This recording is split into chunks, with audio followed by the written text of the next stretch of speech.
ఇస్రో ఒక అద్భుతమైనటువంటి విజయాన్ని సాధించింది. భారత అంతరిక్ష సంస్థగా ప్రపంచవ్యాప్తంగా పేరు సాధించినటువంటి ఇస్రో ఒకేసారి 2 శాటిలైట్లని కక్షలో ప్రవేశపెట్టి వాటి ద్వారా ఈ దేశంలోనే కాదు ప్రపంచంలో 4వ దేశంగా నిలబడింది. ఈ దేశం అమెరికా, రష్యా, చైనా తర్వాత కేవలం భారతదేశం మాత్రమే ఈ తరహా ఎక్స్పెరిమెంట్ చేసి సక్సెస్ సాధించింది. అయితే ఇస్రో సాధించినటువంటి విజయానికి ఆంధ్రప్రదేశ్‌కి ఒక బంపర్ ఆఫర్ వచ్చింది. ఇస్రో విజయానికి ఏపీకి బంపర్ ఆఫర్ ఏంటా అనుకుంటున్నారా?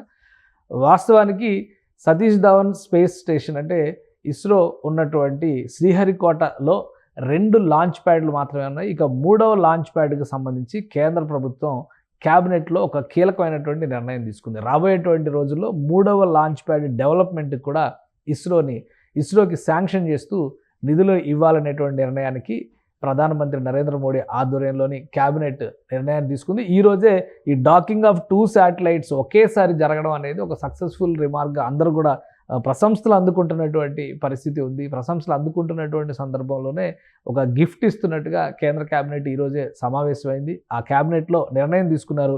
ప్రస్తుతం ఇస్రోకి సంబంధించి షార్లో అంటే శ్రీహరికోట స్పేస్ రీసెర్చ్ సెంటర్లో 2 లాంచ్ ప్యాడ్లు ఉన్నాయి. ఈ 2 లాంచ్ ప్యాడ్లతో పాటు 3వ లాంచ్ ప్యాడ్ని శాంక్షన్ చేసింది కేంద్ర ప్రభుత్వం. అలానే ఇప్పుడు ఉన్నటువంటి వ్యవస్థల్ని అధునాతన అవసరాలు ఫ్యూచరిస్టిక్గా ఆలోచిస్తూ వాటిని మరింత అడ్వాన్స్మెంట్ చేసే విధంగా కూడా చర్యలు తీసుకోవాల్సిందిగా కేంద్ర ప్రభుత్వం ఒక నిర్ణయం తీసుకుంది. ఇస్రో చేసినటువంటి ప్రతిపాదనలన్నింటికి కూడా ఆమోదం తెలిపింది. ఈ శాటిలైట్స్ డ్యూయల్ శాటిలైట్ సక్సెస్తో పాటు స్పాడెక్స్ సక్సెస్తో పాటు ఇస్రోకి ఇది ఒక గ్రాండ్ సక్సెస్ కింద మనం చూడాల్సి ఉంటుంది. ఆంధ్రప్రదేశ్కి ఇది ఏ విధంగా వరం అవుతుందంటే ఇది ఆంధ్రప్రదేశ్ రాష్ట్రంలో ఉన్నటువంటి శ్రీహరికోటలో ఉన్న ఈ రీసెర్చ్ సెంటర్ వలన అక్కడ మరింత యాక్టివిటీ జరుగుతుంది. ప్రధానమంత్రి ఇచ్చినటువంటి ఈ 3rd లాంచ్ ప్యాడ్ ఆఫర్ను ఒకసారి మనం చూద్దాం.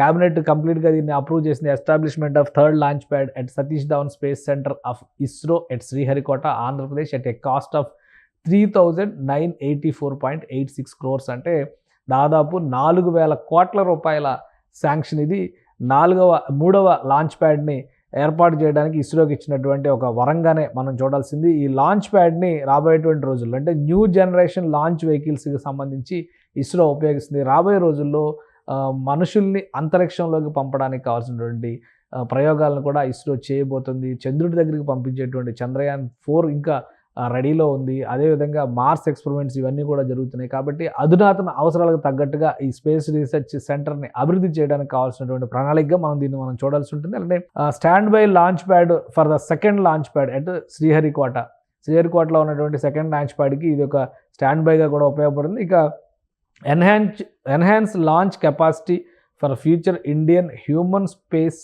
ఫ్లైట్ మిషన్స్ అంటే మానవ రోదసి యానానికి సంబంధించి కూడా మనుషుల్ని రోదసిలోకి పంపేటువంటి ప్రయోగాలకు కూడా కేంద్ర ప్రభుత్వం గతంలోనే ప్రణాళికలను సిద్ధం చేసింది. కాబట్టి దానికి తగ్గట్టుగా అధునాతన అవసరాలకు తగ్గట్టుగా ఈ 3వ లాంచ్ ప్యాడ్ని ఉన్నటువంటి వ్యవస్థల్ని అప్గ్రేడ్ చేయాలనేటువంటి వరాన్ని కేంద్ర ప్రభుత్వం ఇచ్చింది. దాదాపుగా 3,984 కోట్ల రూపాయలు అంటే దాదాపుగా 4,000 కోట్ల రూపాయల ప్రాజెక్ట్ ఇది కాబోతుంది. అలానే 4 ఏళ్లలో ఈ ఎస్టాబ్లిష్మెంట్స్ అన్ని పూర్తి చేయాల్సిందిగా ఒక డెడ్ లైన్ని కూడా కేంద్ర ప్రభుత్వం విధించింది.